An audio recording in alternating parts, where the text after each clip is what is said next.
तर आपण मागच्या वेळेस पाहिलं होतं आपण मागच्या वेळेस पाहिलं होतं की आहार आणि त्याच्या पद्धती पाहिल्या होत्या. तर यावेळेस आपण बघू की आपल्याला खाऊन पिऊन वजन कसं कमी करायचे डायटिंगच्या पद्धती. तर त्याच्यामधली सगळ्यात चांगली आणि स्टँडर्ड पद्धत जी आहे, जी एस-एस-आय मध्ये शिकवली जाते, की प्रत्येक जेवणामध्ये तुम्ही अर्धपोट कच्च्या भाज्या आणि फळांनी गुरुजी फोन म्यूट झाला तुमचा. अनम्यूट हां, कर. हा, ओके. हां केलं. तर मागच्या वेळेस आपण पाहिलं की आहाराच्या पद्धती पाहिल्या आपण. आता यावेळेस आपल्याला जेवण खाण घेऊन आपल्याला वजन कसे कमी करायचे ते आपल्याला बघायचं. तर त्यातली सगळ्यात स्टँडर्ड पद्धत ज्याला म्हणू आपण, की अर्धं पोट भरेल एवढं तुम्ही कच्च्या भाज्या आणि फळांनी भरायचं आणि अर्धं जे आहे ते राहिलेलं आपलं जेवण करायचं. तर ही जी आहे ती सगळ्यात स्टँडर्ड पद्धत आहे. कारण याच्यात काय होतंय, की तुम्ही अर्धं पोट कच्च्या भाज्या आणि फळांनी भरताय आणि राहिलेलं अर्धं जेवण करताय. म्हणजे तुमच्या शरीरात जे जाणार आहे, शुगर आहे, फॅट्स आहे, जे काय असेल ते, तर ते अर्धं कट होईल ते आणि तुम्हाला पोट भरलं याची सुद्धा भावना येणार आहे. नाहीतर काय होतं, की सायकॉलॉजिकल फिलिंग असतं, की माझं पोट भरलं नाही, माझं पोट भरलं नाही, माझं पोट भरलं नाही. म्हणून माणूस कंटिन्युअस खात राहतो. म्हणून या पद्धतीने जेव्हा आपण जातो, तर ही सगळ्यात चांगली पद्धत आहे, स्टँडर्ड आणि सगळ्यांना जमण्यासारखी आहे. असं नाही, की कोणाला जमणार नाही म्हणून. आता याच्यामध्ये काय होतं बेसिकली, की जेवणामध्ये तुम्ही कंपल्सरी पालेभाजी ठेवा. कंपल्सरी कोणचीही असेल. पालक असेल, मेथी असेल किंवा मला चुका असेल, ज्या कोणत्या पालेभाज्या असतात ती कंपल्सरी ठेवायची. तर त्याचं कारण सांगतो आता मी तुम्हाला.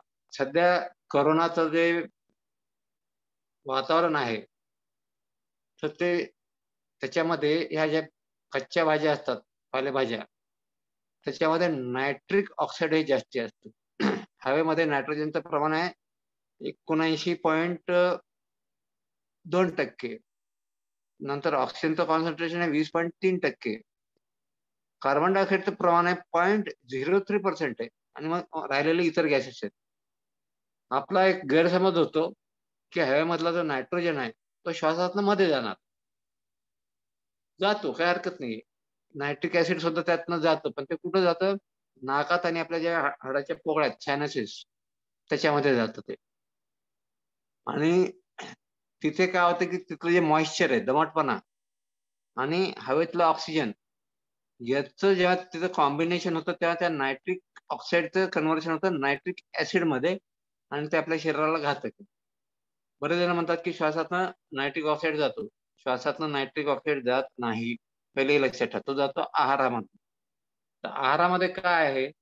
तर कच्च्या भाज्या, डाळिंब आहे, लिंबू आहे, बीटरूट आहे, नंतर मोसंबी आहे, संत्रे आहे आणि डार्क चॉकलेट्स. त्याच्यामध्ये नायट्रिक ऑक्साईडचं प्रमाण जास्ती आहे. म्हणून तुम्हाला सांगितलं, की तुम्ही जे आहे ते तुमच्या जेवणामध्ये पालेभाज्या ठेवा. कंपल्सरी एक पालेभाजी, एक बीटरूट आणि एक लिंबू तुमच्या पोटात गेलंच पाहिजे.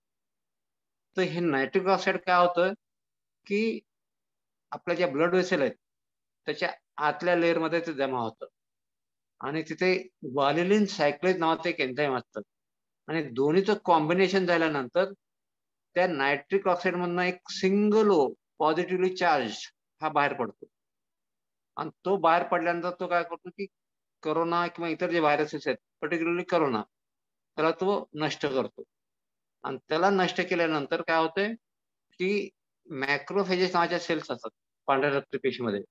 नाव लक्षात नाही राहिलं तरी चालेल. त्या ह्या ऑक्सिजनला गिळून घेतात आणि त्याच्यामुळे इम्युनिटी पण वाढते.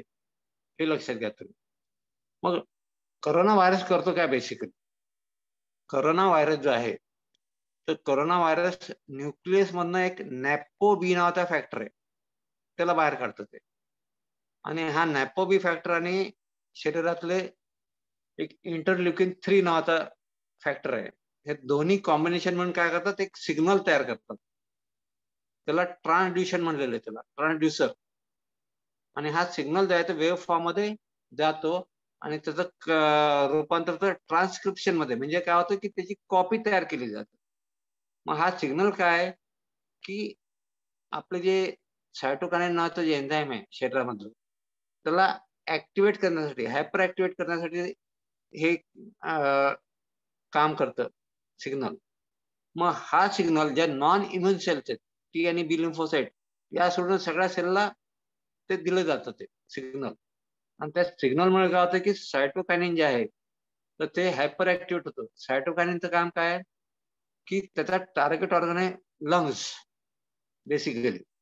आणि लंग्स मधले जे सिक्रिशन्स आहेत ते सायटोकायनिन वाढवतं, कारण हायपर ऍक्टिव्हेट झाला तर ती ऍक्टिव्हिटी वाढली त्याची, आणि त्याचा टार्गेट ऑर्गन आहे लंग्स. त्याच्यामुळे काय होतं की लंग मधले जे सिक्रिशन्स आहेत, कफ वगैरे, ते तिथे जास्ती जमा व्हायला लागतात ते. आलं का लक्षात?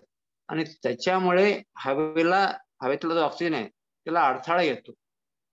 आणि मग तुम्ही बऱ्याच जणांचं पाहिलं असेल किंवा कोरोनामुळे डेथ झाली. डेथ का झाली? कारण त्याला ऑक्सिजन मिळालाच नाही या सिक्रेशन्समुळे. मग त्याच्यासाठी तुम्हाला काय करावं लागतं? एक तर सायटोकायनिनचं जे हायपर सिक्रेशन आहे त्याला थांबवावं लागतं, आणि फुफ्फुसातलं जे सिक्रेशन जमा झालं त्याला पातळ करून काढावं लागतं. मग त्यासाठी पेशंटला हेड लो, म्हणजे खाली डोकं वर पायाची थोडीशी पोझिशन देऊन त्यात इंजेक्शन टाकून त्याला घुसळावं लागतं, आणि त्याच्यामुळे काय होतं की ते सिक्रेशन पातळ होतात, त्याला मग सक्शननी काढायचे असतात.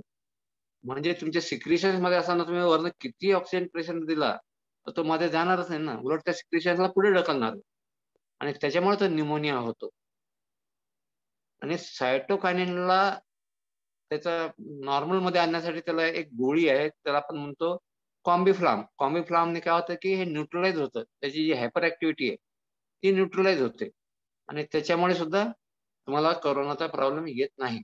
आणि हे जे काय आहे ग्वालिलिन सायक्लेज आणि एक नायट्रिक ऑक्साईड, यातला जो सिंगल ओ निघतो तो कोरोनाच नाही सगळ्या व्हायरसेसला मारतो. त्याच्यामुळे तुमचे आधीचे आतापर्यंत जेवढे व्हायरसेस आलेत आणि जे पुढे येतील तर ते या पद्धतीने आपल्याला घालवता येतात. तर सगळ्यात चांगली पद्धत आहे की अर्धं तुम्ही फळं आणि कच्च्या भाज्यांनी पोट भरा, आणि अर्धं जे आहे तर आता तुमचं रुटीन जेवण, त्याच्यामध्ये सुद्धा तुम्ही काय करायचं की फोडणीला जेवढं तेल टाकतं पण ते कमी टाकायचं. तिखट आणि मीठ अगदी चवीपुरतं टाकायचं, जास्त नाही टाकायचं. आणि या पद्धतीने तुम्ही जेवायचं. ज्यांना डायबिटीस आहे पर्टिक्युलरली त्यांच्यासाठी सांगतो की आपण जो भात खातो तर त्यांनी भात सोडून द्यायचं. त्यांनी फक्त भाकरी आणि भाजी एवढंच खायचं. साखरेचे पदार्थ, तांदूळ आणि तांदळाचे पदार्थ, की जसं पोहे आहे, त्याच्यानंतर मुरमुरे आहे, इडली आहे, साऊथ इंडियन डिशेस जेवढ्या असतील त्या सगळ्या बंद करायच्या. आणि तुम्ही थोडा जरी भात खाल्ला तर तुमचं शुगर 100 मिलीग्रामने वर वाढलेलं असतं. तर तुम्हाला ते डाएटवर कंट्रोल करता येतो. या पद्धतीने जर तुम्ही गेलात, की अर्धं पोट तुम्ही कच्च्या भाज्या, फळं यांनी भरा, आणि अर्धं पोट तुम्ही फक्त भाकरी आणि भाजी यांनी भरायची.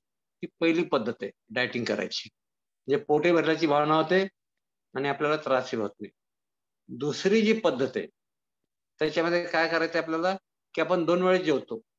त्याचे 4 हिस्से करा, आणि ठराविक अंतराने ते 4 हिस्से खा. म्हणजे पोट पूर्ण भरलेले नसेल आणि पूर्ण रिकामं पण नसेल.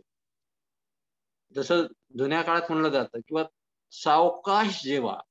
सावकाशचा अर्थ आपण काय घेतो? शांतपणे जेव्हा आपण अगदी पूर्ण पोट भरून खा. अर्थ हा घेतात आपण. तर सावकाशचा अर्थ तो नाहीये. अवकाश म्हणजे तुमच्या पोटामध्ये एक पोकळी ठेवून तुम्ही जेवायला पाहिजे. म्हणून जुन्या लोकांनी सांगितलं, की तुमचं जेवढी भूक आहे त्याचे अर्धे जेवा, 1/4 पाणी घ्या आणि 1/4 पोकळी ठेवा. त्याला सावकाश म्हणतो आपण. सावकाशचा आपण शब्दशः अर्थ घेतला, की आपण इथे फसतो, की शांतपणे खा, आपण पोट भरून खा. तर ही पद्धत नाहीये. तर तुम्ही 4 हिस्से केले जेवणाचे आणि 4 वेळेस थोडं-थोडं खाल्लं, तर तुमचं पोट पूर्ण भरलेलं नाही आणि पूर्ण रिकामं पण नाही, आणि ते पचवायला सोपं जातं. ही दुसरी पद्धत आहे. तिसरी पद्धत आहे, पर्टिक्युलरली आपल्याकडे जैन कम्युनिटी जी आहे, त्यांची पद्धत अतिशय चांगली आहे. ते सूर्यास्तानंतर जेवतात आणि सूर्योदयाच्या अगोदर नंतर जेवतात आणि सूर्यास्ताच्या अगोदर जेवतात. आणि एकदा सूर्यास्त झाला, की मग ते पाण्याचा थेंब पण नाही. त्याच्यामुळे तुम्ही बघा, की ही जी लोकं आहेत, तर ही लोकं अत्यंत काटक असतात आणि त्यांना काहीही त्रास नसतो. हां, ज्यांचं वय झालेलं आहे आणि घरात असतात, त्यांचं वजन एखाद्या वेळेस वाढलेलं असू शकेल. पण त्यांचे जर तुम्ही मुनी लोकं पाहिले, तर मुनी लोकांचा त्यांचे नियम काय? एका ठिकाणी 3 दिवसापेक्षा जास्त राहत नाही. आणि कुठेही जायचं असेल तर पायी चालतात. एक मास्क टाइप त्यांच्या नाकाला लावलेलं असतं, की हवेतनं जंतू वगैरे जाऊ नये म्हणून. आणि ते खाली पाहून चालतात, की बाबा कुठे किडा-मुंगी येतोय का? म्हणजे अहिंसेचं पालन सुद्धा ते करतात. पाणी सुद्धा गाळून पितात, तसं पाहिलं तर. ही दुसरी पद्धत आहे. तिसरी जी पद्धत आहे, तर तिसऱ्या पद्धतीमध्ये काय, की ही थोडीशी वेस्टर्न पद्धत आहे. त्याच्यामध्ये ते काय म्हणतात, की तुम्ही हेवी ब्रेकफास्ट करा. आपण जो ब्रेकफास्ट घेतो, तो जेवणासारखा घ्या तुम्ही. आणि स्मॉल लंच म्हणजे चतकोर अर्धी पोळी भाकरी जी आहे ते लंच झालं तुमचं. आणि नो डिनर. त्याच्याऐवजी तुम्ही फ्रूट किंवा फ्रूट ज्यूस घेऊ शकता किंवा रात्री झोपताना जर तुम्हाला पटत असेल तर तुम्ही दूध घेऊ शकता, ते सुद्धा गाईचं. ओके. तर ही त्याच्यानंतरची पद्धत आहे. वेस्टर्न पद्धत आहे. आणि सगळ्यात अवघड ज्याला म्हणू आपण, तर ती एक पद्धत आहे, की तुम्हाला शिजवलेलं अन्न खायचंच नाही. जितक्या वेळेस तुम्हाला भूक लागेल, तितक्या वेळेस तुम्ही फक्त कच्च्या भाज्या आणि फळं यानेच पोट भरायचं. पहिले 2 दिवस तुमची मानसिकता अत्यंत डिस्टर्ब होते त्याच्यामध्ये. आणि तुमच्या स्वप्नात सुद्धा जेवण यायला लागतं. मी हे खातोय, मी ते खातोय. आणि पहिले 2 दिवस जर तुमची इच्छाशक्ती तुम्ही चांगली कंट्रोल केली, तर तिसऱ्या दिवशीपासून तुम्हाला असं वाटतं, की आपल्याला जेवायची काही गरजच नाही. काय गरज काय आपल्याला जेवायची? आणि मग तर तुम्ही पाहिजे तितके दिवस कंटिन्यू करू शकता.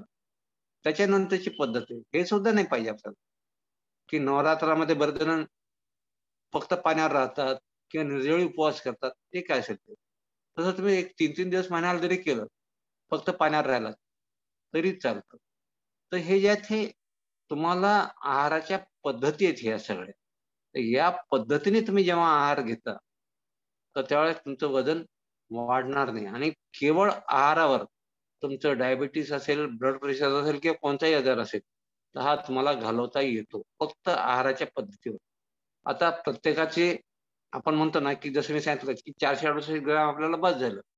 परंतु भौगोलिक वातावरण त्याप्रमाणे त्या आहाराच्या प्रकारे बदलत जातात. किती घ्यायचे. जो खूप मेहनत करतो, उदाहरणार्थ शेतकरी माणूस सकाळी न्याहारीला जेवल्यासारखं जेवतो तो. मग कामाला लागतो. दुपारी परत जेवतो आणि संध्याकाळी परत जेवतो.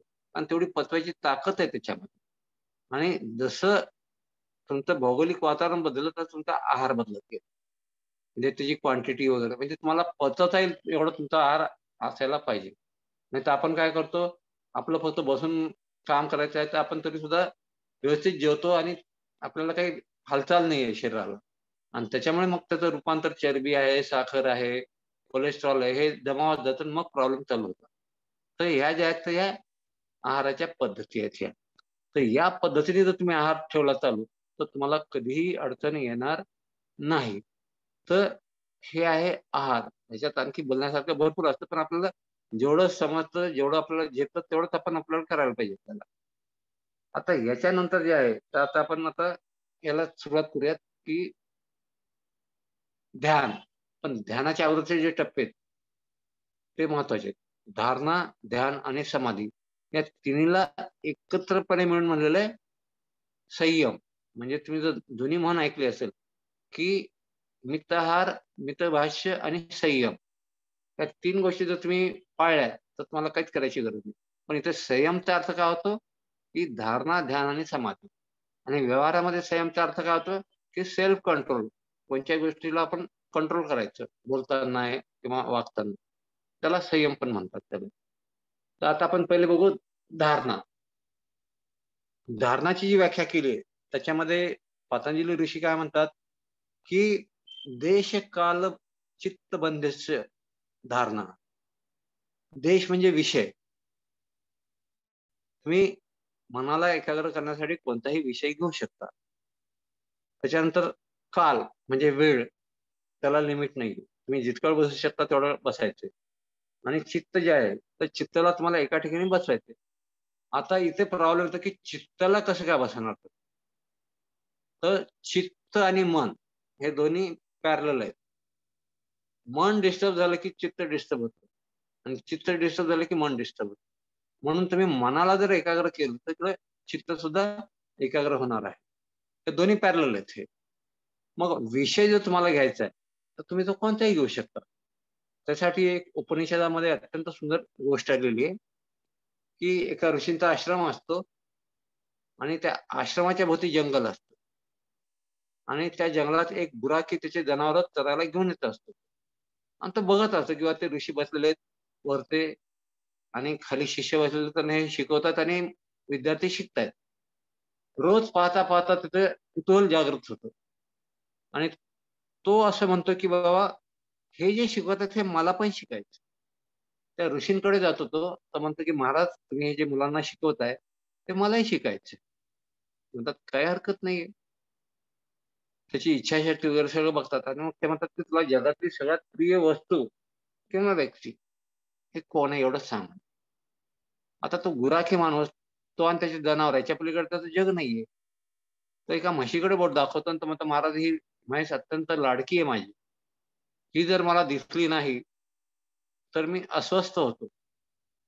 तर ऋषी म्हणतात ठीक आहे काही हरकत नाही या ठिकाणी बस बाबा मांडी घालून डोळे बंद कर आणि ते तुझी जी लाडकी म्हैस आहे तिची प्रतिमा समोर आण आणि तिच्याकडे बघत राहा. असं करत करत करत त्याला ते पुढे घेऊन जातात आणि पुढे घेऊन गेल्यानंतर तो गुराखी मुलगा एक प्रख्यात पंडित म्हणून बाहेर पडतो. म्हणजे सांगायचं तात्पर्य आहे की तुम्ही जगातला कोणताही विषय तुम्ही मनाला एकाग्र करण्यासाठी घेऊ शकता. त्याचं तात्पर्य आहे. मग समजा तुमच्याकडे मोबाईल आहे. त्याच्याशिवाय तुम्हाला जमतच नाहीये. तर ठीक आहे ना, काही हरकत नाहीये. मोबाईलची प्रतिमा डोळ्यासमोर आणा आणि त्याला नंतर छोटी-छोटी करत मन एकाग्र करत जा. चालतंय. ती आहे धारणा. आणि पतंजली ऋषी म्हणतात, की जर तुम्ही चक्रावरती जर तुम्ही चक्राचा विषय घेऊन जर त्याच्यावर मन एकाग्र केलं, तर त्या चक्राचे सुद्धा फायदे होतात आणि तुम्हाला धारणा सुद्धा होते. ती सुद्धा होते आपली. मग जे चक्र आहेत ते किती आहेत? सर्वसामान्यपणे आपण 7 म्हणतो भारतामध्ये. पण चक्र 7 नाही, चक्र 8 आहे. पहिलं आहे मूलाधार चक्र, दुसरं आहे स्वादिष्ठान, तिसरं आहे नाभी चक्र, त्यानंतरचं अनाहत किंवा हृदय चक्र. मग त्याच्यावर येतं थ्रोट, विशुद्ध चक्र. मग 2 भुवयाच्या मध्ये येतं आज्ञा चक्र आणि हे जे आज्ञा चक्र आहे, ते सरळ वर गेलं की हेअर लाईन आहे इथे. या ठिकाणी जे आहे, हे इथं सूर्यचक्र आहे आणि पूर्ण मेंदू हे सहस्त्रार चक्र झालं.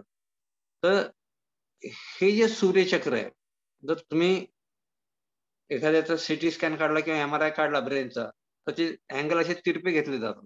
असे हॉरिझॉन्टल घेतले जात नाहीत, तिरपे घेतले जातात.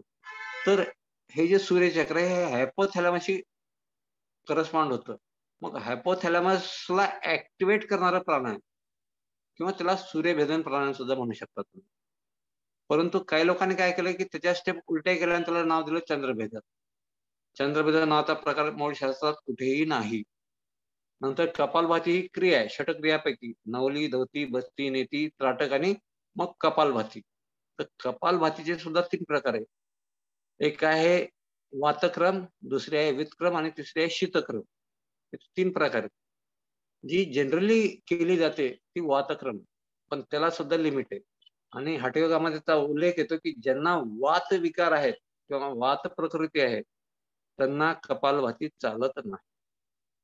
आता तुमच्या समोर जर 5, 50, 100 लोकं बसले, तर तुम्हाला काय माहिती कोणाची प्रकृती कशी आहे? त्याच्यामुळे कपालभाती शक्यतो टाळलेली बरी. तुमच्यासमोर 1000 लोकं असतील, तुम्ही घेतायत त्यांचं आणि कपालभाती तुम्ही जास्ती करायला सांगताय. मग त्याचे साइड इफेक्ट्स एखाद्याला येतात. त्याच्यामुळे कपालभाती शक्यतो टाळलेली केव्हाही चांगलं आहे. तर हे जे आहे ते धारणा. धारणेपर्यंत तुम्हाला मार्गदर्शन करता येईल. एक लक्षात घ्या. धारणेपर्यंत तुम्हाला मार्गदर्शन करता येत नाही. धारणेच्या पुढे तुमचा स्वतःचा प्रवास आहे. मग ध्यान आणि समाधी. तर ध्यानाची जी व्याख्या केलेली आहे त्यांनी, त्यात ते काय म्हणतात, तत्र ध्यान जमनाशयम. तत्र म्हणजे ते ध्यान कसं आहे, एखादा तलाव आहे, त्याप्रमाणे आहे. तलाव एकदम शांत असेल, तर कसा दिसेल तुम्हाला? पाणी एकदम स्टेबल दिसेल एकदम. हलणार नाही, काही नाही, काही नाही. जसं कोणी मानस सरोवरला गेला असेल, तर मानस सरोवरला हवेची एकही झुळूक येत नाही आणि पाण्याची एकही लहर येत नाही. एकदम काचेसारखं स्टेबल आहे. आसाममध्ये एक गाव आहे. तिथं सुद्धा मी पाहिलंय, त्या फोटोग्राफमध्ये वरती नाव आहे सेंटरला. आणि काचेवर ठेवल्यासारखी नाव दिसते आपल्याला, तर ते पाणी स्टेबल आहे. तिसरं उदाहरण तुम्हाला देतो नॉर्वेचं. नॉर्वे नाही, सॉरी, ग्रीस. ग्रीस मधलं माझ्याकडे फोटोग्राफ आहे. तर त्याच्यातही तसंच आहे. सेंटरला नाव उभी आहे तलावाच्या आणि त्याच्या खाली त्याची जी सावली आहे ती दिसते तुम्हाला, क्लिअर दिसते आणि काचेवर ते नाव ठेवल्यासारखे दिसते. इतकं तसं मन आपलं जे आहे ते स्टेबल पाहिजे. नाही तर मनात विचार येतात, जातात, विचार येतात, ते पाण्याच्या लहरीसारखं काम करत. मन एका जागेवर बसत नाही. धारणेमध्ये तुम्ही मनाला एकाग्र करायला सुरुवात केलं आणि मन जे आहे, ज्याला आपण अंतःकरण म्हणतो, मन, बुद्धी, अहंकार आणि चित्त, त्यातलं मन जे आहे ते शार्प होत गेलं, की मधलं जे खोदकाम आहे ते चालू होतं. मग ते खोदकाम करत असताना त्याच्यावरचे लेयर्स आहेत, ज्याला आपण आत्मा म्हणतो किंवा एक शरीर चालवणारी शक्ती म्हणू आपण. त्याच्यावरती लेयर्स आहेत. ते कोणते आहेत? अन्नमय कोश, प्राणमय कोश, मनमय कोश, विज्ञानमय कोश आणि आनंदमय कोश. 5 कोश आहेत. मग याच्यामध्ये सुद्धा दोष आहेत. अन्नमय कोश म्हणजे काय? संपूर्ण शरीर, की जे अन्नावर ते वाढतं आणि अन्नावर ते पोचल्या जातं. त्याला अन्नमय कोश म्हणतात. मग अन्नमय कोशातले दोष काय आहेत? आजार विविध प्रकारचे. तर प्राणायामाने ते सगळे निघून जातात. नंतर येतं प्राणमय कोश. प्राणमय कोशामध्ये काय येतं? जे पंचप्राण आणि पंच उपप्राण, प्राणशक्ती आणि पंचकर्मेंद्रिय, वाणी, पाणी, पाद, पायू आणि उपस्थ. वाणी म्हणजे वाचा, पाणी म्हणजे हात, पाद म्हणजे पाय, नंतर पायू म्हणजे आपलं ॲनस किंवा गुदद्वार आणि उपस्थ म्हणजे जननेंद्रिय. तर याची उत्पत्ती रजोगुणापासून म्हणते चंचल आहे. 24 तास काम करत असतात. आणि त्याच्यानंतर तर मनोमय कोश, मन आणि पंच ज्ञानेंद्रिय. याला म्हणून मनोमय कोश म्हणतो. तर याचे आजार काय आहेत? तर मानसिक तुमची जी आहे ती मानसिकता डिस्टर्ब झाली, अँक्झायटी, डिप्रेशन, त्याच्यानंतर सिझोफ्रेनिया, हे सगळे मनाचे दोष आहेत. प्राणमय कोशाचे दोष कोणते आहेत? की जे कर्मेंद्रिय आहेत, कोणाचा हात काम करत नाही, कोणाचा पाय काम करत नाही, कोणाला टॉयलेटला प्रॉब्लेम येतो, कोणाला जननेंद्रियाचे प्रॉब्लेम असतील. तर त्याप्रमाणे हे प्रॉब्लेम सगळे क्लिअर होत जातात. त्यानंतर तो विज्ञानमय कोश. विज्ञानमय कोश म्हणजे बुद्धी आणि पंचज्ञानेंद्रिय. तर बुद्धीचा सगळ्यात मोठा दोष कोणता आहे? तर बुद्धीचा सगळ्यात मोठा दोष आहे संशय. हे का? हे कशासाठी करायचं? ह्याने का होतं? असंच काय करायला पाहिजे? हे सगळे बुद्धीचे दोष आहेत. म्हणून तुम्ही जर न्यायदर्शन जर वाचलं तर त्याच्यामध्ये जन्माचं कारण त्यांनी सांगितलं दुःख. दुःखामुळे जन्म होतो आणि जन्म झाल्यानंतर प्रवृत्ती येतात. प्रवृत्ती आल्या की दोष येतात. दोष आला की संशय येतो आणि संशय आला की दुःख येतं आणि दुःख आलं की परत जन्म होतो. म्हणजे हे जे सायकल आहे, ते आपल्याला ब्रेक करायचे. हे सायकल आपल्याला ब्रेक करायचंय. हे विज्ञान कोशामधला सगळ्यात मोठा जो अडथळा आहे, तो संशय आहे. आणि त्याच्यानंतर तो आनंदमय कोश. आनंदमय कोशामध्ये दोष नाही आणि असं मानलं जातं की आनंदमय कोशाच्या मध्ये आत्मा अवस्थित आहे. तर हे 5 कोशाचं शुद्धीकरण प्राणायाम करत राहतो सारखं. मग त्याच्यानंतर त्यांनी व्याख्या सांगितली, जसं तत्र ध्यान जमनाशयन, तलावाची एकदम त्यात एकही लहर येत नाहीये. मन तेवढं शांत झालेलं आहे आणि त्याला आपण ध्यान म्हणतो. मग हे खोदकाम करत जेव्हा जातं मन, तेव्हा प्रत्येकामध्ये ध्यान आहे. ते काही बाहेर नेत नाही, आतमध्येच येते.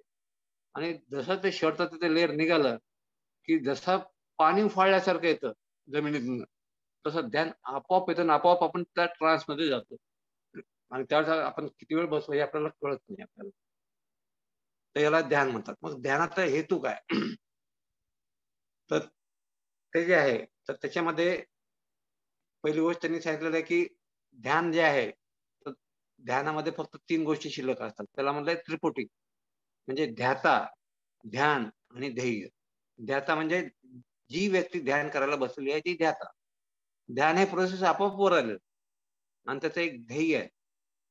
तर या 3 गोष्टीला म्हणून म्हणतात त्रिपुटी. आणि दुसरा आहे, की आपण जो विषय घेतलाय, त्याचा शब्द आपल्याला माहिती आहे, त्याचा अर्थ माहिती आहे आणि त्याच्याबद्दल ज्ञान आहे. याला सुद्धा त्रिपुटी म्हणतात. आणि त्रिपुटी हा शब्द समजल्याशिवाय तुम्हाला इव्हन तुकारामाचे साध्या भाषेतले अभंग सुद्धा समजत नाही. तुम्ही तो अभंग ऐकला असेल, अनुरेणू या थोकड तुका आकाश आहे एवढा.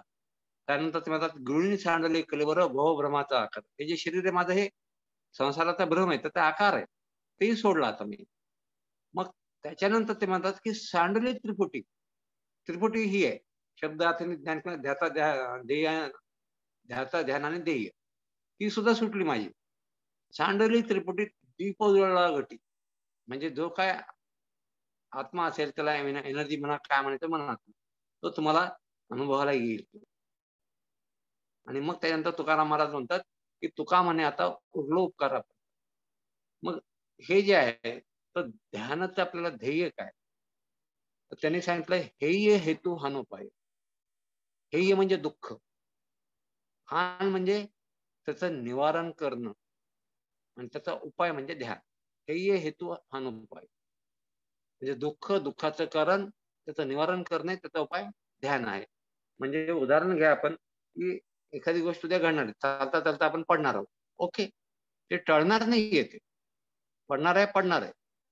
परंतु तुमची टॉलरन्स कॅपॅसिटी त्यात वाढलेली असते. म्हणजे एखाद्याचं फ्रॅक्चर होणार असेल, तर साधा मुकामार लागून त्याच्यावर त्याचं काम संपेल. आणि जरी फ्रॅक्चर झालं, तरी तो काय म्हणणार आहे, ठीक आहे मी पडणार होतो, पडलो. फ्रॅक्चर होणार होतं, झालं. आता पुढे काय करायचं?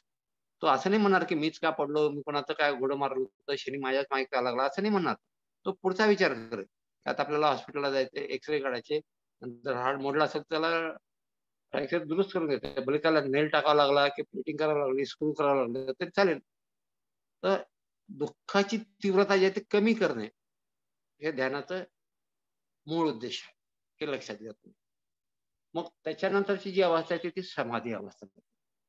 तर समाधीमध्ये काय होतं, की त्रिपुटी निघून जाते.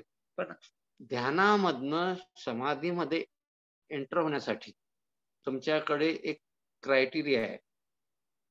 त्याला म्हटलंय वशीकार संज्ञक वैराग्य. हे तुमच्याकडे जोपर्यंत येत नाही, तोपर्यंत तुम्ही ध्यानाच्या अवस्थेतनं समाधीच्या अवस्थेमध्ये ट्रान्समध्ये जाऊ शकत नाही. हा पहिला क्रायटेरिया आहे. आणि दुसरं जे आहे ते स्वाध्याय नियमामधला चौथा नियम स्वाध्याय. तर हे जे आहे तर नियमामध्ये 3 आहेत. 3 महत्वाचे आहेत. तप, स्वाध्याय आणि ईश्वर प्रणिधान. त्याला क्रियायोग पण म्हणतात त्याला. आणि ह्याच्यावरनं सुद्धा काही फिलॉसॉफी डिराईव्ह झालेल्या आहेत, डेव्हलप केलेल्या आहेत. पण फक्त 3च गोष्टी लक्षात ठेवा. तप, स्वाध्याय आणि ईश्वर प्रणिधान म्हणून आपण म्हणतो की क्रियायोग. तर ध्यानाच्या अवस्थेतनं समाधीच्या अवस्थेत जाण्यासाठी आपल्याला वशीकार संज्ञक वैराग्य आणि स्वाध्याय. स्वाध्याय म्हणजे काय होतं, की त्याच्यामध्ये चांगल्या गोष्टी बघा, वाचा आणि ऐका. त्यातनं आपलं नॉलेज जे आहे ते वाढत जातं. आणि नॉलेज हे तुम्हाला पुढे घेऊन जाणार समाधीमध्ये. मग ही जी समाधी म्हटलेलं आहे, त्याचे 2 प्रकार आहेत. एक आहे संप्रज्ञात आणि दुसरे असंप्रज्ञात. संप्रज्ञात जो विषय तुम्हाला विशेष रूपाने माहिती आहे, त्याच्यासह तुम्हाला समाधीमध्ये जायचं, त्याला म्हणतो आपण संप्रज्ञात समाधी. म्हणजे तुम्ही एक विषय घेतला, समजा मोबाईल घेतला, काय हरकत नाही. मोबाईलबद्दल तुम्हाला माहिती आहे, शब्द माहिती आहे, अर्थ आहे माहिती, ज्ञानही माहिती आहे. त्याच्यासह जेव्हा तुम्ही समाधीमध्ये एंटर होता, वशीकार संज्ञक वैराग्य आणि स्वाध्याय आल्यानंतर, तर ती संप्रज्ञात समाधी आहे. तर असंप्रज्ञात मध्ये काय होतं, की तुम्हाला मनाला एका ठिकाणी बसायची गरजच नाहीये. ते आपोआप बसायला लागतं. त्याला विषयाची गरज नाही लागत त्याला. त्याला असंप्रज्ञात म्हणतात. संप्रज्ञात समाधी जी आहे, तर त्याचे 4 प्रकार आहेत. एक आहे सवितर्क. सवितर्कचा अर्थ काय, ती समाधी, त्या समाधीमध्ये तुम्ही गेलात आणि ती आता संपत आली. तर कशावरनं समजणार की तुमची सवितर्क समाधी संपत आली?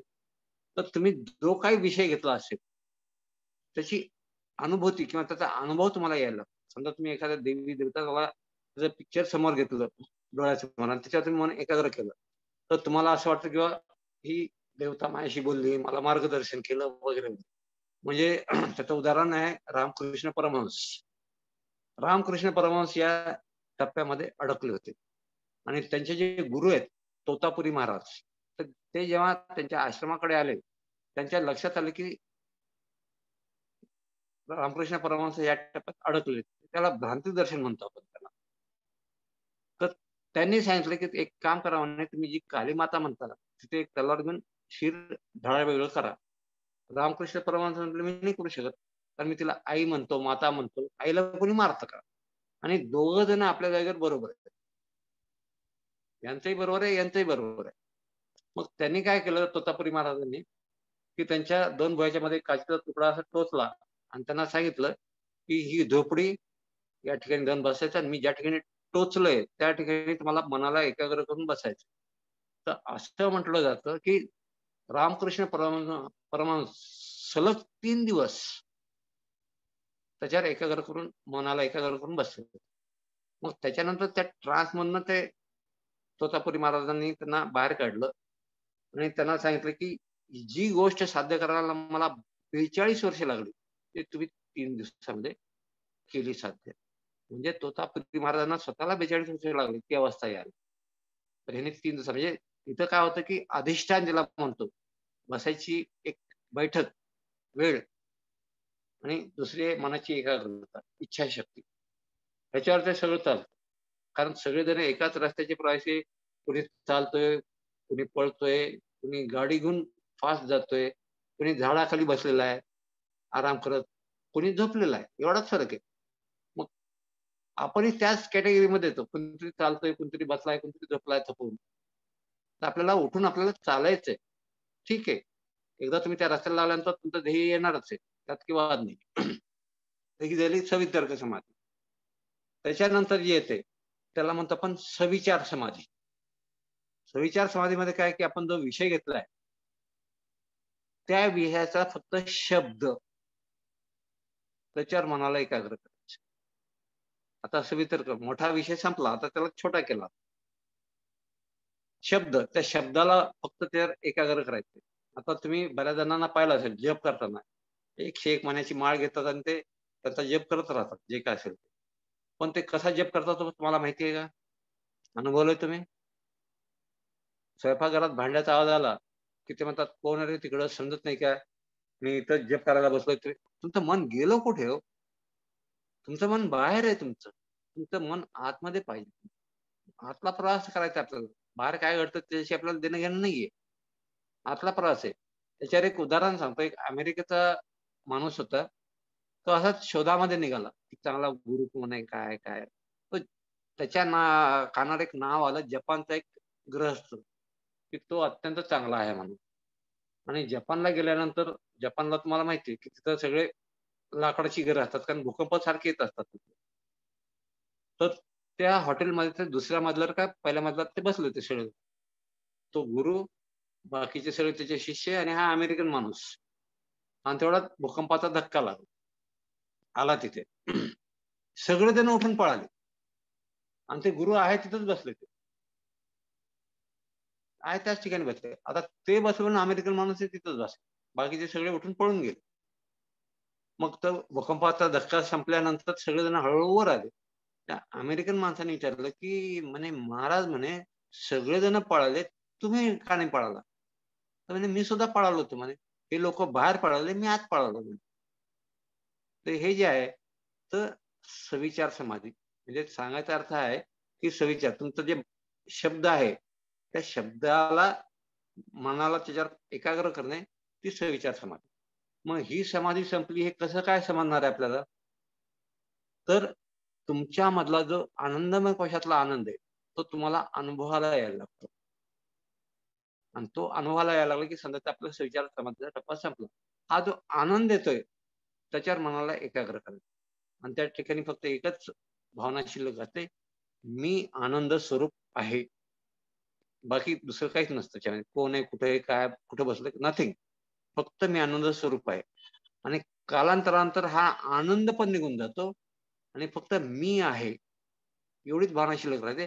त्याला म्हणतो आपण शाश्वत समाधी. म्हणजे अस्मिता म्हणजे अहंकार. आता इथे सगळ्यात मोठी अडचण येते, की सगळेजण म्हणतात, की अहंकार सोडा, सोडा, सोडा आणि आपण फक्त अहंकाराला पतंजलींनी विषय बनवलाय. शाश्वत समाधी. अस्मितेसह म्हणजे अहंकारासह आपल्याला बसायचंय. आता इथं कन्फ्युजन होतं इथं. सगळेजण म्हणतात, की अहंकार सोडा, सोडा, सोडा. पण इथे आपल्याला काय करायचंय? अहंकारासहित पुढे जायचंय. तर अहंकाराचे 2 प्रकार आहेत. एक आहे सवासन म्हणजे वासनायुक्त. मी डॉक्टर आहे, मी इंजिनिअर आहे, मी असा आहे, मी तसा आहे, मी इंडस्ट्रियल आहे, व्हॉट एव्हर इट मीन्स. तो वासनायुक्त अहंकार झाला. नाही, निर्वासन अहंकार. निर्वासन अहंकार म्हणजे फक्त मी आहे. कोण आहे? मला नाही माहिती.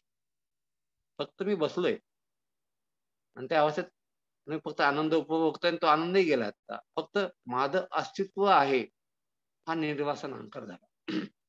आणि ती शाश्वत समाधी जेव्हा संपते, त्यावेळेस आपण असंप्रज्ञात समाधीमध्ये प्रवेश करतो. त्या ठिकाणी आपल्याला विषयाची गरज नाही.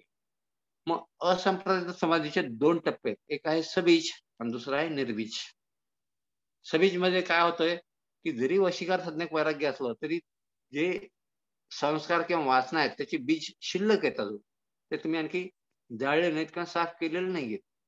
आणि तिकडे जर तुम्ही गेलात, तर पातंजलीने हा टप्पा निषिद्ध मानलेला आहे, की आपल्याला सबीजमध्ये जायचं नाही. मग आपल्याला जायचं निर्बीजमध्ये डायरेक्ट. तर निर्बीजमध्ये कसं जाणार तुम्ही?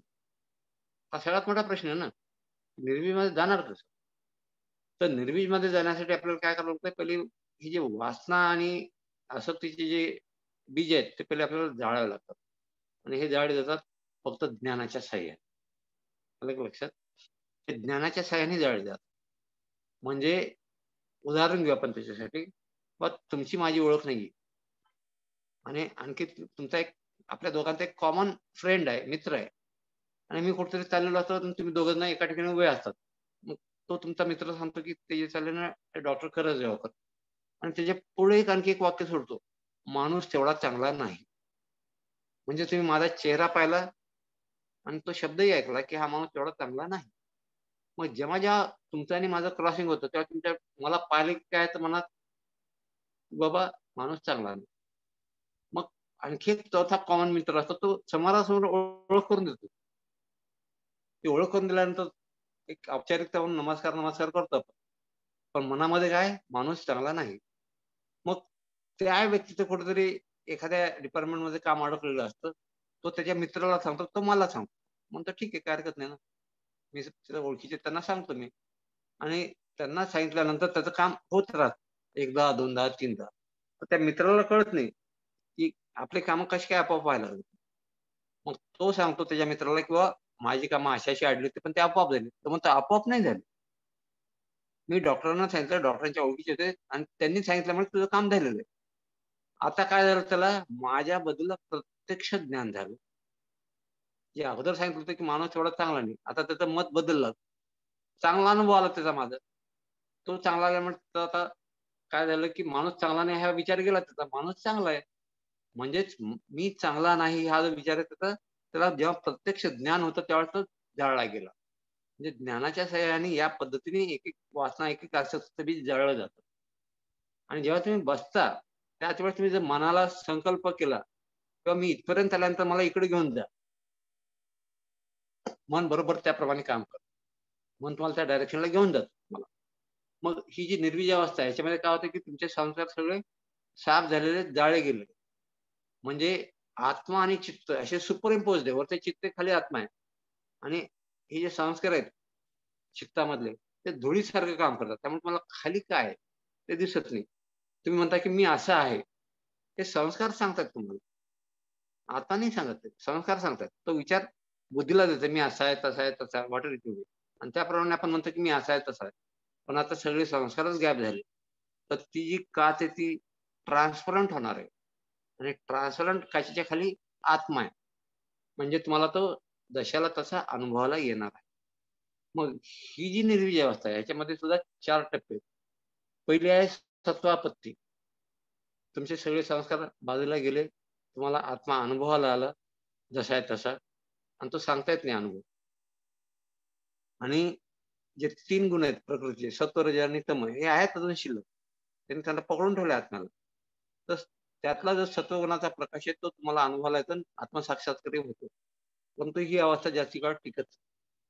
ही अवस्था जास्ती काळ टिकत नाही. कारण अशा अवस्थेमधनं बाहेरच्या कोणत्याही आवाजाला म्हणा किंवा कोणत्याही घटनेला त्यातनं तो डिस्टर्ब होतो आणि तो बाहेर येतो. ही सत्वापत्ती आहे. त्याच्यानंतर येते असंशक्ती. असंशक्तीमध्ये काय होतं, की हे जे काय बाहेरचा डिस्टर्बन्स आहे, त्याने तो बिलकुल डिस्टर्ब होत नाही. तो आहे समाधीमध्ये त्यातच राहतो. आणि असंशक्तीच्या लेव्हलला काय होतंय, की सिद्धी बाहेर नाही येत नाहीत. ज्याला अष्टसिद्धी म्हणतो. अनिमा, गरिमा, महिमा, लघिमा, प्राप्ती, प्राकाम्य, ईशित्व आणि वशित्व हे 8 सिद्धी आहेत. त्या आठीच्या आठी सिद्धी ज्या आहेत त्या आपल्या मध्ये आहेत आणि ह्या तिथं वर येतात. त्या आपण ज्याला सिद्ध पुरुष म्हणतो ना, या सिद्धी वर येतात. पण या सिद्धीचा उपयोग कशासाठी करायचा? एक तर आपण कोणत्या लेवलला पोहोचले त्याच्यासाठी बघण्यासाठी आणि फारच फार लोक कल्याणासाठी आपल्याला याचा उपयोग करायचा. लोक कल्याणासाठी करायचा. स्वतःच्या कल्याणासाठी दुसऱ्याला त्रास देण्यासाठी याचा उपयोग नाही. तसं केलं की परत तुम्ही खाली येणार आहे. तर ही असंशक्तीची लेवल आहे. मग त्याच्यानंतर जे येते त्याला म्हणतो आपण पदार्थ भाविनी. पदार्थ भाविनी अवस्थेमध्ये काय असतं, की निसर्ग जो आहे, निसर्ग तुमच्या म्हणण्याप्रमाणे वागायला लागतो. निसर्गावरचा कंट्रोल येतो आपल्याला. म्हणजे बरेच जण असे बसलेले असतात ना, आपल्याला वाटतं की हा वेडा माणूस आहे, विक्षिप्त आहे. पण तो त्या ट्रान्समध्ये असतो, पदार्थ भावनेच्या. त्याचं लेटेस्ट उदाहरण तुम्हाला सांगतो. तुम्ही जे. कृष्णमूर्ती नाव ऐकलंय का? जे. कृष्णमूर्ती हे एक ग्रेट फिलॉसॉफर आणि थिंकर. म्हणजे आचार्य रजनीशच्या थोडंसं अगोदरचा काळ. जे. कृष्णमूर्ती. तर त्यांचं फिलॉसॉफी समजायला खूप आवड आहे तशी पाहिजे तर. आणि त्यांच्या शिष्या विमलाताई ठकार आम्ही त्यांना भेटायला गेलो होतो माउंट आबूला. तर त्यांनी बोलता बोलता हा किस्सा सांगितला होता आम्हाला. तर जे. कृष्णमूर्तींचं आत्ताचं चेन्नई किंवा जुनं मद्रास या ठिकाणी त्यांचं ओपन ग्राउंडवर लेक्चर होतं. आणि समुद्र किनाऱ्यावर काय असतं, पाऊस केव्हाही याची शाश्वती नसते आपल्याला, केव्हाही येऊ शकतो तो. आणि नेमकं त्यांच्या लेक्चरच्या अगोदर आकाशामध्ये एकदम ढग आले, काळेभोर एकदम. आणि असा अंदाज होता की आता पाऊस पडणार आहे. लोक अस्वस्थ झाले, की आता लेक्चर कसं होणार आहे यांचं. तर जे. कृष्णमूर्ती स्टेजवर आल्यानंतर त्यांनी सांगितलं की 10 मिनिटानंतर पाऊस पडणार आहे. 10 मिनिटानंतर पाऊस पडणार आहे, मुसळधार पाऊस पडणार आहे. परंतु हे जेवढे लोक बसलेत या ठिकाणी, त्यांच्या अंगावर एक थेंब पण पडणार नाही. आणि त्यांनी शांतपणे त्यांचं लेक्चर चालू केलं. 10 मिनिटांनाच पावसाला सुरुवात झाली, मुसळधार पाऊस पडला. परंतु तिथे जे लोक बसले होते त्यांच्या अंगावर एक थेंब पण पाणी नाही पडलं. तर ही जी अवस्था आहे ही पदार्थ भाविनी. म्हणजे हे लेटेस्ट उदाहरण दिलं. अगोदरचे तुम्ही ऐकले असतील. काही सिद्ध पुरुषांचे किंवा यांचे काही गोष्टी ऐकल्या असतील. तर हे लेटेस्ट उदाहरण तुम्हाला देतो. आणि मग याच्यानंतरची जी अवस्था असते ती तुर्य अवस्था. तुर्य अवस्थेमध्ये काय असतं, की 24 तास आत्मसाक्षात्काराच्याच लेव्हलमध्ये राहून तो माणूस आपली कामं करत असतो. आणि काय होतंय, की असंसक्तच्या लेव्हलला ते चित्त जे आहे त्रिगुणात्मक ते गळून पडलेलं आहे. म्हणजे नंतर तुम्ही जे काही काम करणार आहे, काया, वाचा आणि म्हणा, त्याचे संस्कार जरी तयार झाले तर त्याला जमा व्हायला जागाच नाहीये. म्हणून तुर्य अवस्थेमध्ये काय होतं, की तो 24 तास त्या अवस्थेत राहून तो माणूस काम करत असतो आणि त्याचा एकही संस्कार त्याच्यामध्ये जमा होत नाही. एकही संस्कार जमा होत नाही. आणि अशा माणसाचं ठरलेलं आयुष्य संपल्यानंतर जेव्हा त्याची डेथ होते, तेव्हा असं म्हटलं जातं, की तो माणूस मोक्षात जातो. आता इथे मोक्ष हा एक फार मोठा शब्द आहे आता. मोक्षात जाणे, तर काही जण त्याचा अर्थ घेतात, की जी सर्वोच्च सत्ता आहे, सुप्रीम एनर्जी, त्याच्या सानिध्यात जाऊन राहणे. ठीक आहे, काय हरकत नाही. पण त्यातही एक आहे, की एक सृष्टी संपल्यानंतर जेव्हा दुसरी सृष्टी निर्माण होते, त्यावेळेस त्या माणसाला मोक्षातनं परत खाली यावं लागतं आणि त्याला आपण मोक्षात होतो हे आठवत नाही. न्यायदर्शनमध्ये त्यांनी अजून सांगितलेलं आहे, की मोक्षाचे बाकीचे प्रकार आहेत. तर त्याच्यामध्ये त्यांनी सांगितलंय, की अन्विषकी विद्या. अन्विषकी विद्या म्हणजे काय? की आपण हे जे योग वगैरे आहे, अध्यात्म, त्याला त्यांनी अन्वेषकी विद्या म्हणतात. त्याचा मोक्ष म्हणजे सर्वोच्च सत्तेच्या जवळ जाऊन राहणे. दुसरी सांगितली त्यांनी त्रेता विद्या. म्हणजे जे लोक पूजा करतात, यज्ञ करतात वगैरे जे काही असेल ते. त्याला त्यांनी त्रेता विद्या म्हणलेलं आहे. आणि त्रेता विद्याचा मोक्ष आहे स्वर्ग प्राप्ती. त्याच्यानंतर ते वाणिज्य विद्या. म्हणजे बाकीचे सगळे विषय त्यात घेतले गेले. वाणिज्य विद्येमध्ये. आणि वाणिज्य विद्येचा मोक्ष काय? तर धनप्राप्ती. हा त्याचा मोक्ष आहे. आणि त्याच्यानंतर त्यांनी घेतली आहे दंडविद्या. दंडविद्या म्हणजे त्याचा मोक्ष आहे सत्ता प्राप्ती. आता तुम्ही बघा जगामध्ये कोणत्याही देशामध्ये जे काय चालतं राजकारण, त्याचा उद्देश काय असतो, की मला खुर्ची पाहिजे, मला पॉवर पाहिजे. मग त्याला ती खुर्ची मिळाली, तो त्याचा मोक्ष झाला. तर मोक्षाच्या अशा वेगळ्या वेगळ्या डेफिनेशन्स आहेत. त्याच्यामुळे आता तुम्हाला सांगतो, की मला मोक्ष पाहिजे, ही सुद्धा एक वासना झाली. ही सुद्धा एक आसक्ती झाली. म्हणून तुम्ही फक्त एक रुटीन मला फक्त त्या अवस्थेत जायचंय म्हणून बसायचं फक्त. तर त्याला एक उदाहरण देतो. एकदा तुम्ही असंप्रज्ञातमध्ये आलात निर्विजमध्ये, की जसं तुम्हाला एखाद्या गावाला जायचंय, तुम्ही बुकिंग करून ठेवलं ट्रेनचं, सगळं झालंय. मग जायच्या आदल्या दिवशी तुम्ही पॅकिंग केलं सामानाचं सगळं. सगळं सामानाचं पॅकिंग केलं आणि स्टेशनवर अर्धा तास अगोदर जाऊन थांबले. ट्रेन येणार आहे. लवकर येऊ किंवा उशिरा येऊ. एकदा तुम्ही त्या डब्यामध्ये चढलात, की तुमचं स्टेशन येणारच आहे. मागे पुढे होईल जायचं. एखादा तास लवकर येईल की एखादा तास उशिरा येईल, पण येणार. तसं आहे. एकदा तुम्ही असंप्रज्ञातमध्ये एंट्री मारली, की तुमचं तुर्यावस्था येणारच आहे. थोडासा कमी अधिक वेळ लागेल. ह्याच्या पलीकडे त्यात काही फरक पडत नाही. तर हे जे आहे समाधी. समाधीचा अर्थ आपण काय घेतो, की बाबा समाधी घेतली त्यांनी, संजीवन समाधी घेतली. जसं ज्ञानेश्वर आहेत, संत ज्ञानेश्वर. त्यांना वाटलं, की माझं अवतार कार्य संपलं. म्हणून त्यांनी स्वतःला त्या गुहेमध्ये बंद करून ध्यानासवत त्यांनी समाधी घेतली. ती समाधी नाहीये. आता मला तुम्ही एकच गोष्ट सांगा, एक लॉजिक फक्त. जर संत ज्ञानेश्वरांनी ती जर घेतली नसती, तर त्यांच्या हातून आणखी कितीतरी साहित्य निर्माण झालं असतं. झालं असतं ना. त्यांनी घेतले. ते समाजाचं फार मोठं नुकसान आहे. तुम्ही म्हणता मी जलसमाधी घेतली. तुम्ही म्हणलं मी अग्निसमाधी घेतली. मी त्याला एकच शब्द वापरतो, की त्याला समाधी न म्हणता त्याला स्वेच्छामरण म्हणा, इच्छामरण म्हणा त्याला. माझं काम संपलंय. आता मला जगून काही फायदा नाहीये. मला जायचंय. ती समाधी नाही होत ती. तर समाधी म्हणजे तुम्ही जिवंत राहून 24 तास त्याच अवस्थेमध्ये जेव्हा राहतं, तेव्हा तुमचे जे काही संस्कार निर्माण होणार, तर ते जमा होत नाही. म्हणून पतंजली काय म्हणतात, वृत्तय पंचतय क्लिष्टा क्लिष्टा. ज्या वृत्ती आहेत त्या 5 प्रकारच्या आहेत. क्लिष्ट म्हणजे त्रासदायक आहेत. केव्हा त्रासदायक आहे? जेव्हा तुमच्याकडे चित्त शिल्लक आहे त्यावेळेस. आणि अक्लिष्ट केव्हा आहेत? जेव्हा तुमचं चित्त गळून पडलेलं आहे. जमावायला जागाच नाहीये.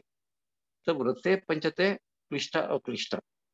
या स्टेजमध्ये तुम्ही आलात एकदा सूर्यावस्थेमध्ये, की 24 तास त्याच अवस्थेत राहून तुम्ही काम करता. असं नाही की तुम्ही नोकरी करता, घर सांभाळता, संसार सांभाळता, सगळं करता तुम्ही. मार्केटिंग करता, सगळं करता. पण त्या अवस्थेत राहून करता. म्हणजे तुम्हाला कोणतीही गोष्ट त्याच्यापासून अलिप्त राहतात तुम्ही. फक्त एक आपलं कार्य आहे. आपण संसारात आहे, आपल्याला हे करायचंय. आपण करतो आणि मोकळं होतो. म्हणजेच आपण तिथं कोणतीही अपेक्षा ठेवत नाही. आणि अपेक्षा आली की अपेक्षाभंग हा आलाच आणि अपेक्षाभंग आला की दुःख आलं. तर हे या ठिकाणी होत नाही. म्हणून मराठीमध्ये सुद्धा काय म्हणतो, की उजव्या हाताने दिलेलं दान हे डाव्या हाताला सुद्धा समजता कामा नये. किंवा हिंदीमध्ये जर तुम्ही गेलात, तर ते काय सांगतात, "नेकी करार दर्या में डाल." एकदा तुम्ही चांगलं काम करा आणि विसरून जा. मी केलं म्हणून तुम्ही तिथं ढोल वाजवायची काही गरज नाहीये आपल्याला. की मी असं केलं, मी तसं केलं. त्यात तुमची वासना आली, त्यात आसक्ती आली. म्हणजे ज्याला आपण म्हणतो लोकेष्णा, वित्तृष्णा आणि पुत्रतृष्णा. लोकेष्णा म्हणजे पब्लिसिटीची हाव. वित्तृष्णा संपत्तीची हाव आणि पुत्रतृष्णा, पुत्रतृष्णा म्हणजे मुलाबद्दलची आसक्ती. माझ्या मुलाला हे मिळालं पाहिजे, माझ्या मुलाला ते मिळालं पाहिजे, वगैरे, वगैरे, वगैरे. महाभारत कशामुळे घडलंय? पुत्रतृष्णामुळे घडलेलं. जर धृतराष्ट्राने दुर्योधनाला त्याच वेळेस समजून सांगितलं असतं, तर महाभारत घडलंही नसतं. ते घडलं पुत्रतृष्णामध्ये. तर समाधी जी आहे, तर तुम्हाला पहिल्यांदा सांगितलं होतं, की जे अंतराय आणि बाधा आहेत, त्यातलं जे आहे, जेव्हा तुम्हाला सांगितलं, की भ्रांतिदर्शनाच्या पुढे सुद्धा खूप आहे. तर भ्रांतिदर्शनाच्या पुढे हे आहे. तर आपल्याला आपलं टार्गेट काय आपल्याला तुर्य अवस्था प्राप्त करणं. मग त्यासाठी तुमची इच्छाशक्ती किती आहे, तुमची बैठक किती आहे, त्याप्रमाणे चालतं. कारण ध्यान आणि प्राणायाम हे 2 विषय असे आहेत, ज्याला जसे समजले त्या पद्धतीने ते सांगतात. त्याच्यामुळे त्याच्या खोलात नाही जात मी फारसं. पण पतंजलीने जे सांगितलेलं तेवढंच मी तुमच्या समोर ठेवतो. आपण या ठिकाणी थांबू आता आणि कोणाचे काही प्रश्न असले, 5 मिनिटं आपण त्यांना देतो त्या विचारात. ओके.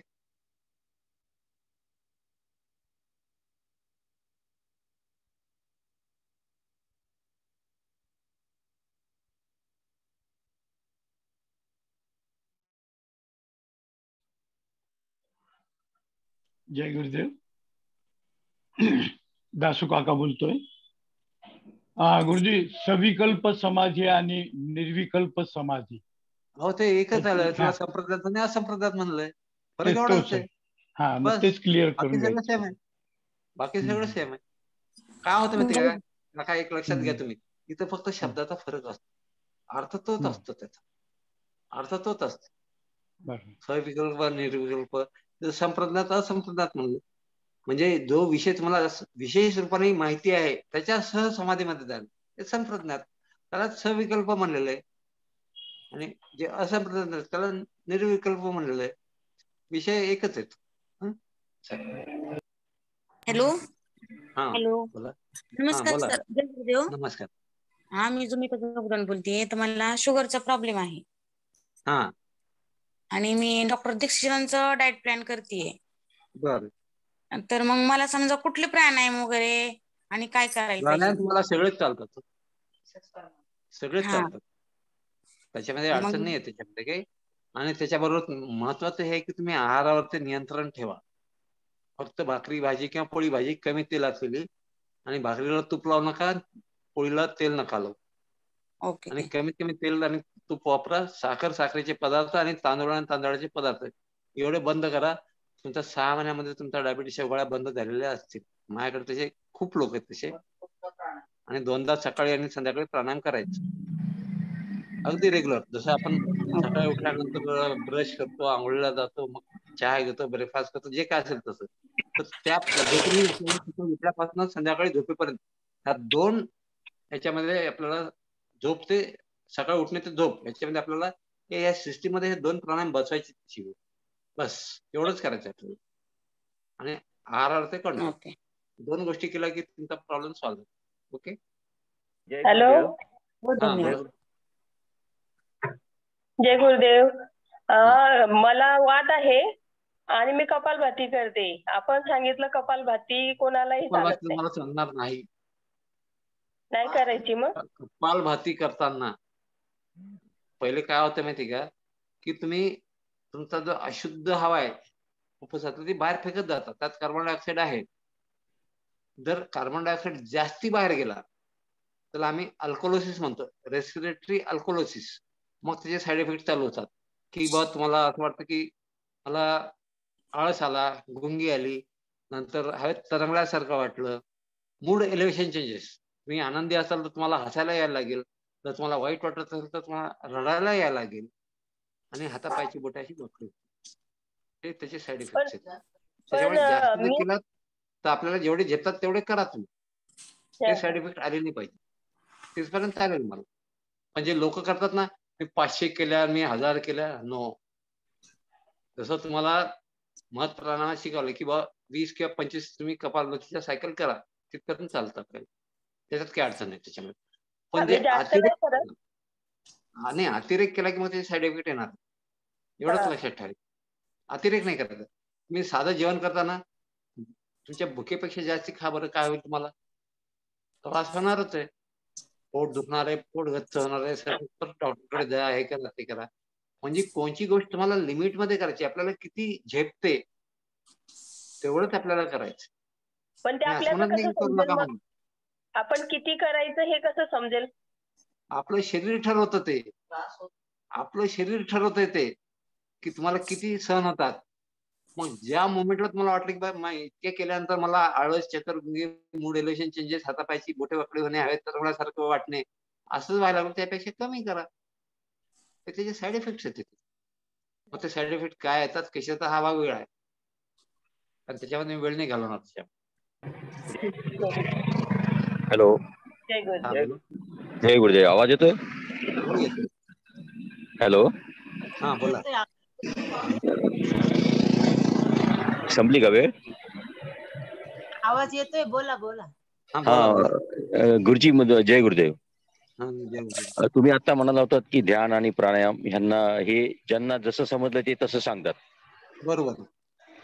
मग आता असे या विचारा, म्हणजे या ध्यान आणि प्राणायाम यावर ज्यांना आकलन शक्ती, ज्यांनी जे सत्संग सुरू केले आहेत, तर त्यांनी जे आपल्याला ज्ञान जे आपण 4-5 जणांचं ज्ञान जर घ्यायचा प्रयत्न केला तर आपल्या शरीरावर 4-5 जणांचे वेगवेगळे प्रयत्न होणार का? वेगवेगळे परिणाम होणार का? होतात ना. हा, ते सांगायचं राहिलं ऍक्च्युली माझं, की जेव्हा आपण ध्यान अवस्थेत जातो हा तर त्यावेळेस काय होतंय माहिती का, की आपल्या शरीराला एनर्जी कमी लागते, कारण आपल्या हालचाली नाही आहेत, डोळे बंद आहे, विचार सगळे बाजूला गेले. हा याची जी एनर्जी असते ती वाचवली जाते, ओके आणि वाचवलेली एनर्जी प्रत्येक अवयवाला मिळत जाते, प्रत्येक शरीराला मिळत जाते, आणि त्याचं कामही चालू आहे. हा आणि त्याला आता जास्ती ऑक्सिजनची गरज नाहीये, हा जास्ती हा ऑक्सिजनची गरज नाही आहे त्याला.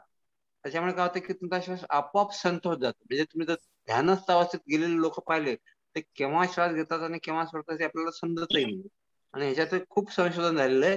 ह्याच्यामध्ये ईसीजी आहे, बीपी आहे, बाकीचे आजार आहे. आता तुम्हाला एक एक्झाम्पल सांगतो मी तुम्हाला, की साधारणतः 20 वर्षापूर्वी डिस्कवरी चॅनलवर एक आलं होतं, आर्टिकल आलं होतं. एका माणसाच्या वरती जाणाऱ्या रक्तवाहिनी इंटरनल कॅरेट मध्ये मोठा ब्लॉक होता, आणि त्या माणसाला त्यांनी या पद्धतीने पुढे घेऊन गेले, आणि 6 महिन्यानंतर तो ब्लॉक पूर्ण नाहीसा झालेला होता.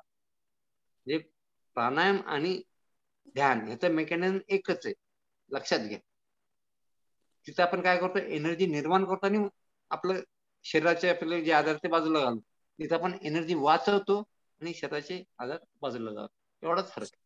बाकी त्यामध्ये एनर्जी वाचते, वाचलेली एनर्जी काय होते, प्रत्येक सेलला मिळायला लागते. आता शरीराला ऑक्सिजनची गरज कमी आहे, कारण ती एनर्जी मिळते वाचवलेली, म्हणून त्याचा श्वास संथ होत जातो. म्हणजे तुम्ही जर बघितलं, हिमालयातले साधू वगैरे जे ध्यानात बसलेले असतात ते केव्हा श्वास घेतात आणि केव्हा सोडतात आपल्याला समजतही नाही. तुम्हाला त्याच्यामध्ये शिवसरोदय नावाचा जो शंकरांनी पार्वतीला केलेला उपदेश आहे, त्याच्यामध्ये त्यांनी काय सांगितलं की जेव्हा आपण श्वास घेतो तर त्यावेळेस आपले जे 12 बोट आहेत, इथून तो श्वास आतमध्ये घेतला जातो.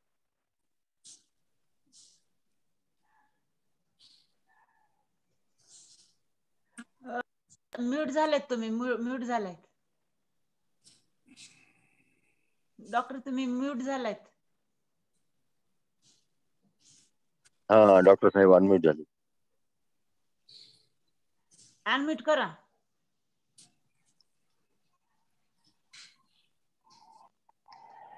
आवाज येत नाही डॉक्टर सर. अनम्यूट करायला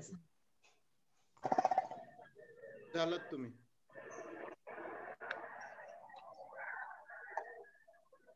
हा ठीक आहे.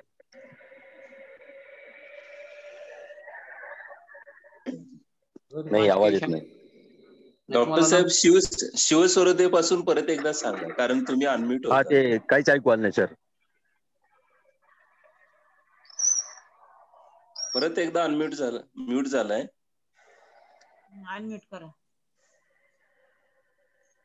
मेसेज टाका. हा जय गुरुदेव डॉक्टर सर. आवाज येत नाहीये, आवाज येत नाहीये डॉक्टर सर. पोटापर्यंत आला ना तुम्हाला सिद्धी पण तुमच्यामध्ये यायला लागतात थोडक्यात. Okay okay. जय गुरुदेव. जय गुरु. जय गुरुदेव. डॉक्टर साहेब तुम्ही म्यूट झाला होता. शिवसरोदय पासून काही समजलेलं नाहीये, परत एकदा सांगा. कुठून नाही समजलं? तुमचं म्यूट झाला होता. शिवसरोदय पासून तुम्ही जे सांगितलं ते सगळं ऐकायला नाही आलं, कारण तुम्ही म्यूट होता. अच्छा अच्छा अच्छा अच्छा, असं झालं का? परत प्लीज परत एकदा सांगा. आपण श्वास घेतो तर तेव्हा आपला श्वास जो येतो 18 बोट खालनं येतो, आपला 12 बोट खालनं येतो. म्हणजे असे 4 4 आणि 4 या लेवल पासून तुमचा श्वास आतमध्ये.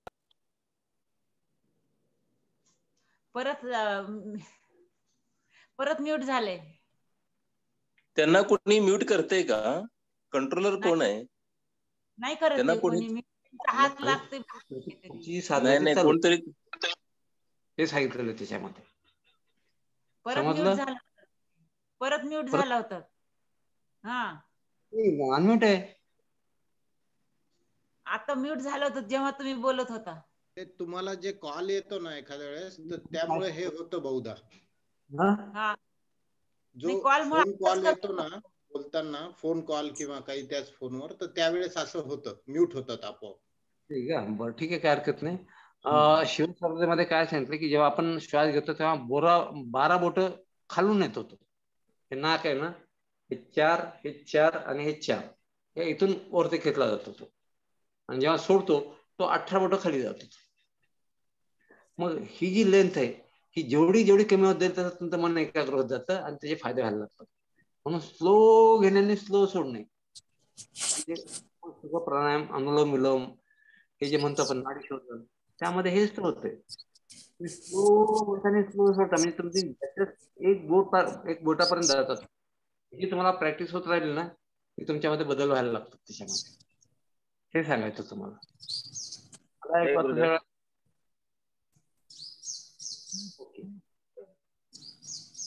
अजून काही? जय गुरुदेव. हा, म्हणलं प्राणायाम आपण रेग्युलर करतो त्यावेळेस कुंभक आणि शून्य स्थितीत राहतो आपण. हो. तर ती सवय लागल्यामुळे कधी कधी झोपेत पण तसं होतं. त्याचे फायदे तर होते. हे बघा, मी पहिल्या दिवशी बोलता दुसऱ्या दिवशी बोलता सांगितलं होतं की पतंजलीने मुळात 4 प्रकार केले: बाह्यवृत्ती, अभ्यंतर वृत्ती, स्तंभवृत्ती आणि त्यानंतर बाह्य अभ्यंतर विषयाक्षेपी. जे स्तंभवृत्ती आहे, स्तंभन म्हणजे रोखणे, घेतल्यानंतर रोखतो तो आंतरकुंभक झाला, सोडल्यानंतर जो रोखतो त्याला बाह्य कुंभक किंवा शून्यक म्हणतो आपण. बरोबर आहे. आणि केवळ कुंभक हा आपल्याला दिवसभरात आपण जे काम करतोय त्यामुळे नकळत तुमच्या तो श्वास जेव्हा रोखला जातो, घेतल्यावर असेल किंवा सोडल्यावर असेल, त्याला केवळ कुंभक म्हणतात. जर तुम्हाला समजला तर तो आंतरकुंभक होईल किंवा बाह्यकुंभक होईल. आपल्याला न समजता समोरच्याला जेव्हा समजेल की बराच वेळ झाला नाही, श्वास घेतला नाही किंवा सोडला नाही, तो केवळ कुंभक होतो. आणि म्हणून तो शिकता येत नाही, शिकवता येत नाही, तो आपोआप होणार आहे. स्पॉन्टेनियसली जशी जशी तुमची प्रॅक्टिस होत राहील तसं तुम्हाला केवळ कुंभक आपोआप साधला जायला लागेल. ओके.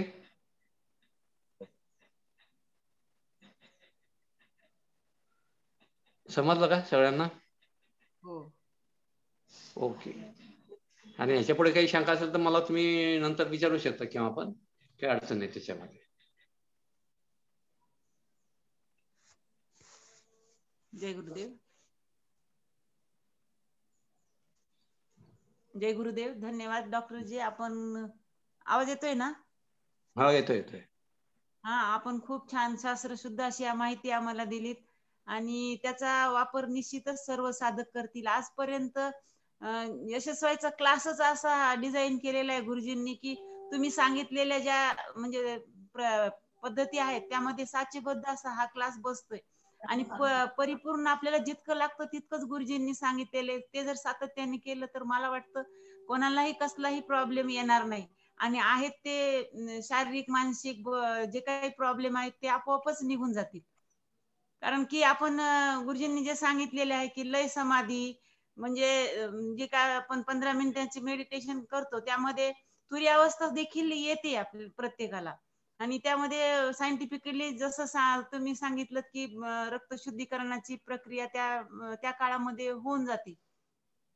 तर यामध्ये निश्चितच आपलं म्हणजे रोजचं जे काही मनातले विचार आहेत ते कमी होतात. त्यानंतर आपण जे नित्य समाधी करतो एएमसी त्यामध्ये 24 तास ध्यान अवस्था म्हणजे काय ह्याचा अनुभव रिअली आपल्याला येतच असतो. त्यानंतर भाव समाधीमध्ये जे काही मनामध्ये पूर्वीचे गुंतलेले जे काही विचार आहेत ते आपोआपच निघून जायला मदत होते. तर वारंवार साधक जर ह्या साधनेमध्ये राहिले तर निश्चितच आनंदी जीवन जगू शकतो. एवढं मला सांगायचं आणि आपले मी पुन्हा एकदा धन्यवाद मानते की आपण खूप शास्त्रशुद्ध माहिती आम्हाला दिलीत. जय गुरुदेव. आपण आता प्रार्थना म्हणूया. जय गुरुदेव. जय गुरुदेव. प्रेयर म्हणायच्या अगोदर थोडासा येत्या शुक्रवारी दिवाळीच्या शुभेच्छा सर्वांना. सो आनंदात आणखीन ज्ञानामध्ये भरपूर भर पडू देत. आणखीन ऐश्वर्यामध्ये सगळं ऐश्वर्य तुम्हाला भेटत राहू देत. आणखीन जे काय आपण गोड बनवलेलं आहोत किंवा बनवणार आहोत ते सर्वांना गोडवा सर्वांना भेटू देत. आणखीन नवीन उत्साह एक आनंद घरामध्ये चमकत राहून दे. आणखीन आपण दीपावली साजरी करतो, भरपूर दिवा लावला जातो. सो त्यामुळं एकमेकांचं खाली जे असतं दिवाचं खाली अंधार निघून जातो. सो आपल्याला एकत्र राहणे ते खूप महत्वाचं आहे. आणखी ज्ञान वगैरे वाटून घेणे हे पण खूप महत्वाचं आहे. प्रत्येकाने स्वीट बनवलं जाते पण बनवल्या स्वतः नाही खात. सो ते दुसऱ्यांना वाटलं जात असते. सो ते देवाणघेवाण हे पण वाढत राहते. नो डाऊट आपण मार्केटमधून स्वीट वगैरे घेऊन येतो, त्याच्याऐवजी तुम्ही प्रेमानं बनवलेला, भले ते शिरा असू शकतो किंवा चकली असू शकतो किंवा शंकरपाळे असू शकतो, ते प्रेमानं बनवलेलं आहे. एक काय काम ते एक वाटीभर दिले तरी पण ते तुमचं प्रेम व्यक्त व्हायला लागतो. सो असं तुमचं प्रेम सातत्यानं वाढत राहून दे. सर्वांना हा ज्ञान हे देत राहावं असं मी पुन्हा एकदा सर्वांना दीपावलीची शुभेच्छा इथं सांगून थांबवतो. जय गुरुदेव. प्रार्थना प्रेयर करू. हा, मी माझा परिवार आणि यशस्वी परिवारातर्फे सर्वांना एकदा दीपावलीच्या शुभेच्छा. आपले दिवाळी सण अत्यंत आनंदात, सुख समाधानात आणि समृद्धीत जावं ही माझी सदिच्छा परमेश्वराजवळ व्यक्त करते. आता आपण प्रार्थना म्हणूया.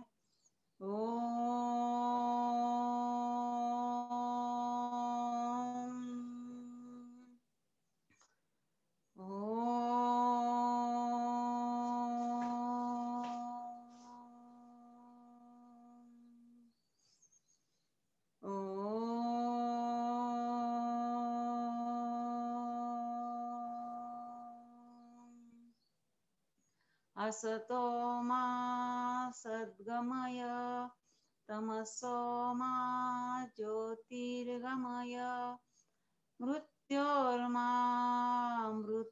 गमय. ओम शांती शांती शांती. हरि ओम. श्री गुरुभ्यो नमः. हरि ओम.